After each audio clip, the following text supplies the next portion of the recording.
Que prazer inenarrável recebê-la, Prazer é meu. Andréa Vermont. Muito obrigado por estar Obrigado a você, aqui. Que obrigado legal. pelo convite, obrigado à sua audiência aí por parar um pouquinho para ouvir a gente, né? Como muito usado frequentemente agora, mais e mais atual, é narcisismo, né? As pessoas narcisistas e o entendimento de que é diferente. Antigamente eu entendia que o narcisista era o cara que simplesmente gostava de se olhar no espelho e se amava, quando é muito mais complexo do que isso.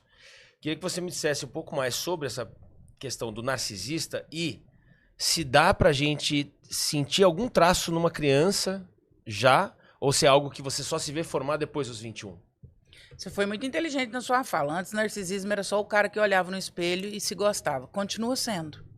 O que a gente chama de narcisismo hoje é transtorno de personalidade narcísica. Narcisista todos somos, e inclusive é um senso de autopreservação.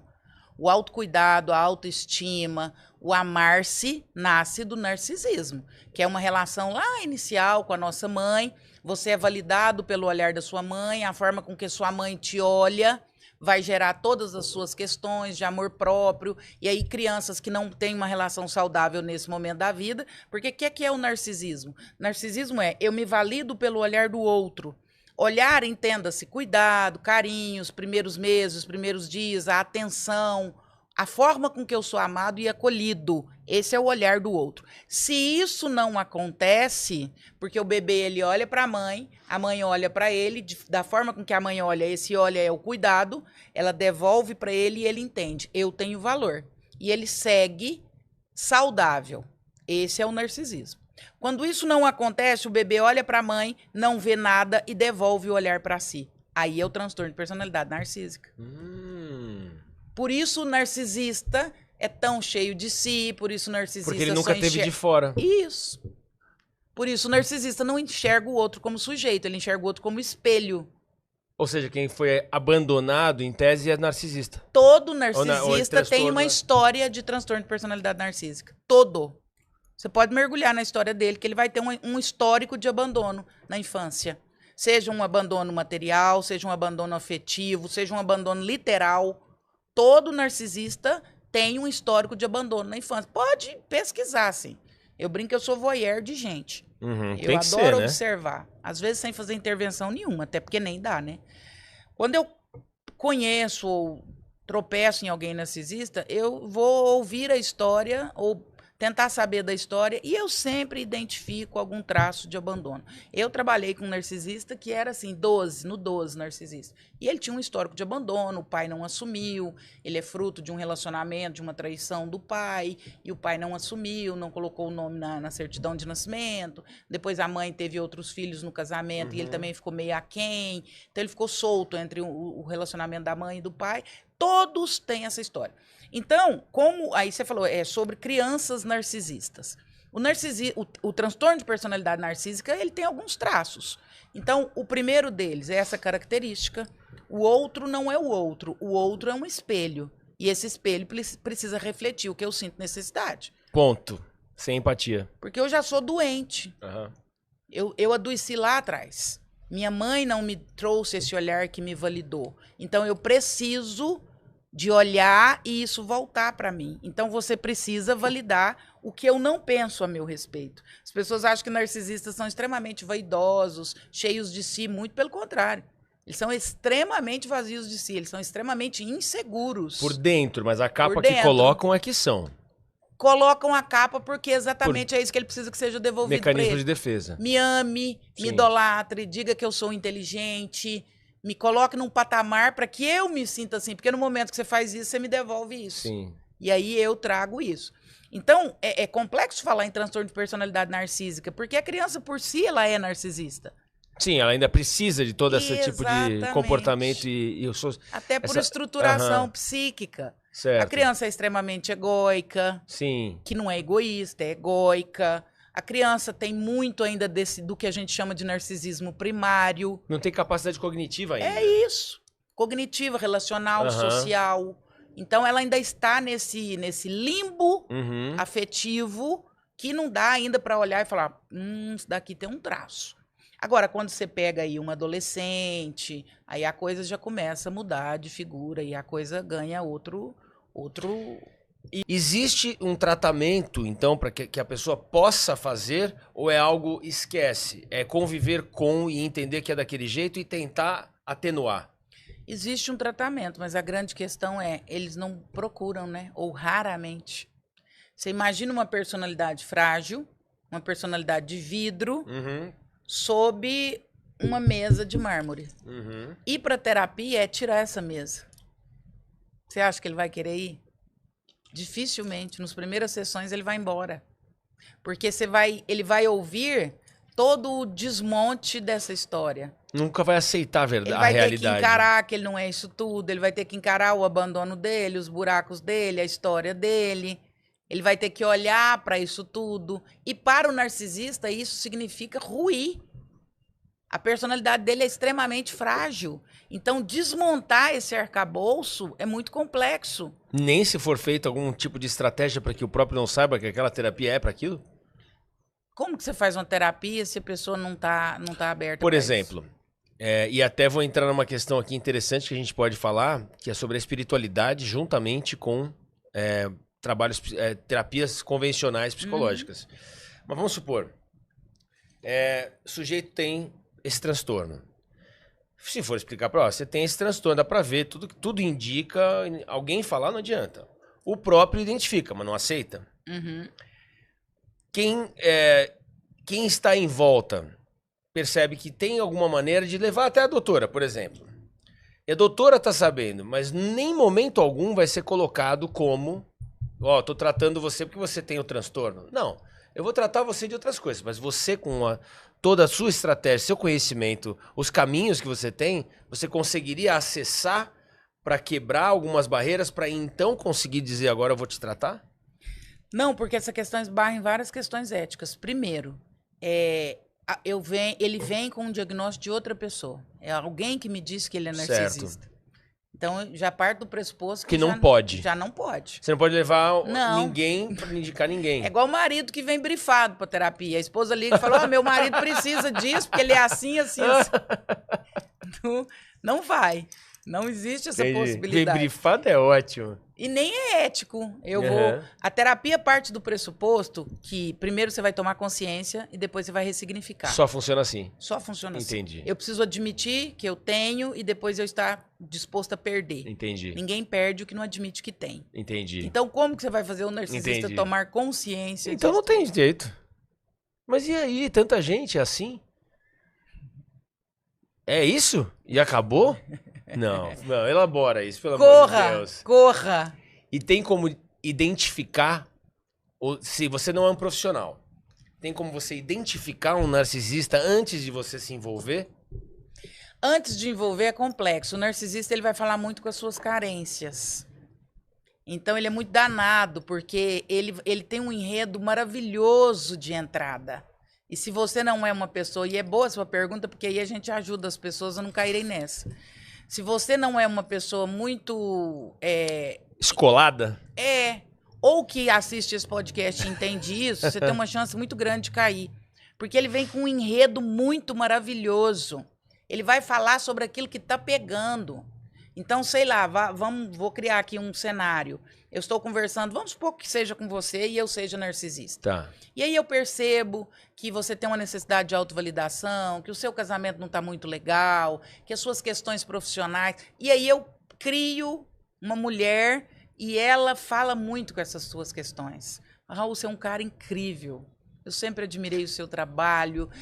E eu crio uma entrada que ela é muito palatável. Mas quem faz isso automaticamente é narcisista? Porque tem gente que faz isso não necessariamente, ou só quem faz isso é narcisista. Quem faz isso conscientemente e monta um enredo é narcisista. Não é uma estratégia para conseguir aquela pessoa. Ué, seja ela uma estratégia que você fala assim, porra, jogou sujo, ou não. Ué, estratégia para conseguir uma pessoa por si só já é uma questão, já é um problema, Mas né? vamos jogar a real, que existe muito.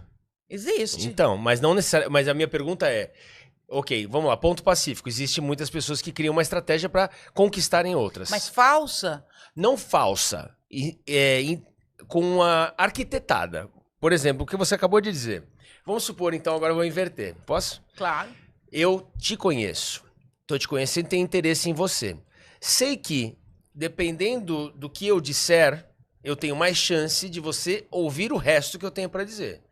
A PNL, inclusive, pode entrar bem nesse momento. Você vai aproveitar caminhos e falas em momentos certos, em tons de voz corretos, em olhares, etc., para que você consiga atrair essa pessoa.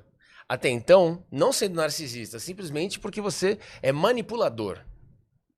Manipulador é automaticamente narcisista? Agora eu te pergunto, manipulador para o bem, o que faz assim pro seu filho, por exemplo, eu quero que você use a joelheira. Se eu simplesmente disser que eu quero, você não vai usar. Se eu disser, olha que joelheira legal, etc, etc, fizer daquilo algo atraente, é mais provável que ele use. Ou seja, tenha o artifício da manipulação, mas não voltada para o mal, e sim para o bem.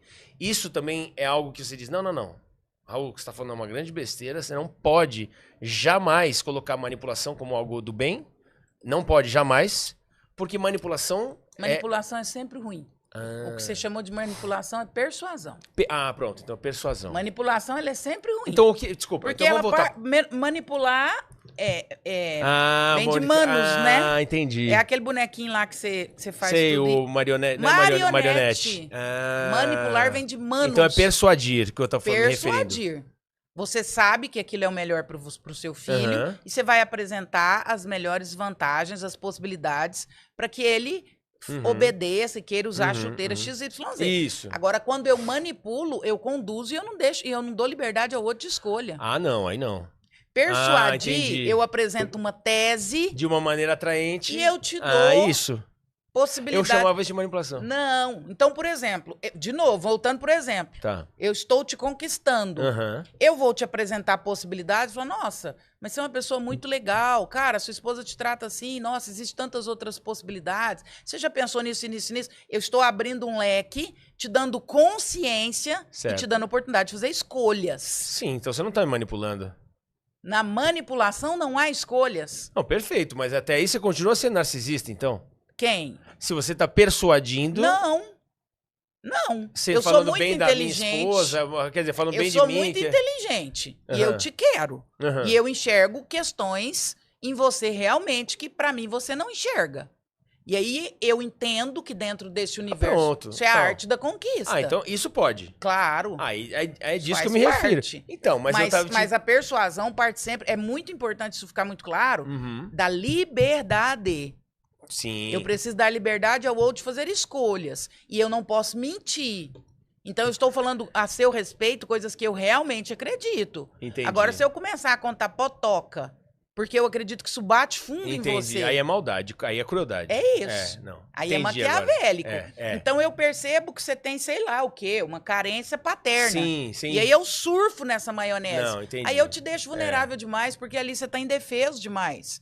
Então, eu pego as suas fragilidades e eu trabalho com elas. Inclusive com chantagem emocional. Que isso é onde pega também muito. E aí o narcisista, ele vai fazer isso. Então, ele chega com layout fantástico. Ele te promete o que você quer ouvir. Cara, eu tenho um emprego fantástico. Você vai ganhar 50 mil por mês, cara. Olha a competência que você tem. Você tá mal aproveitado e tá. Ali... O seu neocórtex já começa a ficar nublado, sua capacidade de escolha, raciocínio, e ele conversa com a sua amígdala, que é a área do medo, das emoções, da impulsividade. O narcisista conversa com a amígdala das pessoas, ele não conversa com o neocórtex, ele não conversa com o raciocínio. Sim, não é franco. Na amígdala, você fica vulnerável demais. Porque aí tá falando com emoções, com afetos, e aí nós somos muito vulneráveis aos nossos afetos. E o narcisista sabe que tá fazendo aquilo? Eu tenho minhas dúvidas. Porque honestamente eu fico pensando, às vezes não sabe, né? Não sabe é inocência. Não sabe que sabe não, aquela pois coisa... eu acho que é inocente achar que ele não sabe que é. Eu acho que ele não toma consciência. Há uma diferença entre ter consciência e estar consciente. Tá. Ter consciência e estar consciente. Talvez ele não esteja consciente o tempo todo disso, mas ele tem consciência, sim. Entendi. Ele tem, porque primeiro que ele é um filho da mãe, né? Ele recebe esse feedback o tempo todo, porque ele vai deixando destroços. Tudo pro interesse próprio. E aí o último da fila, o anterior, ele já lasca nele isso. Ainda mais atualmente, que esse conteúdo é muito divulgado. Então, quando uma mulher termina com um narcisista, ela vai para a rede social e ela fala. Ela comenta com as amigas, ela comenta com todo mundo. Sim. Quando uma pessoa está com um chefe narcisista, ela comenta. Então, Sim. ele entra em contato com esse conteúdo. Bobo ele não é. Sim. Até porque ele causa uma destruição gigante na vida das pessoas, ele vai colecionando vítimas. E aí ele tem consciência, mas eu não sei se ele está consciente o tempo todo disso. Estar consciente é estar o tempo todo consciente. Não sei se ele está consciente, mas ele tem consciência. Ele não é inocente. E não consegue parar. E não sei se quer. Difícil isso, né? Não, porque é um transtorno muito sério, que destrói vidas, que você vê pessoas que se definham em relacionamentos ao lado de narcisistas, que ao contrário de elevar o seu companheiro, ao contrário de pôr pra cima, de incentivar, de expandir, é colocado sempre como vem aqui, fica aqui, prende aqui, agora eu vou, fica quieto. E aí você percebe isso e a pessoa carente, né, justamente pega. Ele sempre pega gente carente. O narcisista vai pegar pessoas vulneráveis, ou financeiramente ou emocionalmente. É sempre essas duas perspectivas. E aí ele vai usar dessas pessoas. O narcisista dificilmente vai dar conta de se relacionar com alguém que financeiramente, socialmente não esteja vulnerável ou afetivamente não esteja vulnerável. Essas pessoas ele não consegue. Ele circula pouco, porque ele vê a máscara dele caindo e aí ele se afasta logo porque ele sabe que vai que ficar não vai funcionar ali. Bom, passando adiante agora, que muito bem explicada essa questão e muito séria, muito importante. E uma coisa importante do narcisismo e de todos os outros transtornos, você já se perguntou por que chama transtorno e não chama doença? Boa pergunta, responda-me, por favor. Transtorno de personalidade narcísica, transtorno de déficit de atenção, transtorno de espectro autista. Por que não chama doença?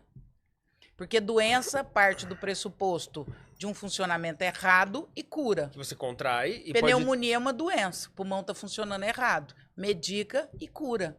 Você não fica com pneumonia 10 anos. Transtornos partem do pressuposto de funcionamento de comportamento. Ou seja, não é errado necessariamente, mas não tem cura. Não, mas se não tem cura, tanta terapia que as pessoas fazem. Ajuste. Vai. Por exemplo, se não ajustar o tempo todo, não sei se é dessa. Quantos anos você tem? 44. Então, você lembra do rádio que a gente tinha que sintonizar? Sim, porra. E ali você tinha que ficar no dial, era muito fininho. Não era digital, você tinha que achar a estação e aqui, no botão, no dedo. Você... Sim. O ajuste é muito fino no transtorno. Se você entendi. perde um pouquinho a mão, o negócio cai de novo.